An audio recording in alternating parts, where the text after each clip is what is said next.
Hello everyone, welcome back to another tutorial video from Crypto Basics. In today's video, I'll be guiding you through how to sign up for Zipmex. So let's get started. First, make sure that you've downloaded the Zipmex application on your mobile device. If not, go and open up your app store and search for Zipmex, or you can also do this on an Android device. Once you find this application, make sure to install it on your device, and once you are done, open the Zipmex application. This will be the first interface for Zipmex. To create a new account or to sign up, go ahead and tap on the Create Account button at the bottom of the screen. Here, you'll need to go ahead and fill in your email and password you'd like to associate with Zipmex. But first, make sure to tap on the drop-down right under Country and select your country from the display. Now on the next field, type in a valid email address that you have access to. Once done, head over to the password field and type in a password for your account. While creating a password,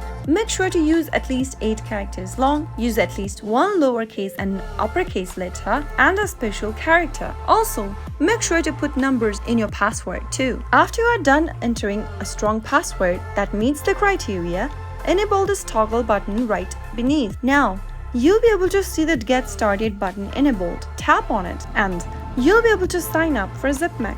That is how you should be able to sign up or create a new account for Zipmex with a few simple steps. If you found the video to be helpful, go ahead and give us a thumbs up. Don't forget to subscribe to our channel by hitting that subscribe button. Also press the bell icon so that you'll never miss another upcoming upload from us. I'll see you again in the next video. Goodbye till then.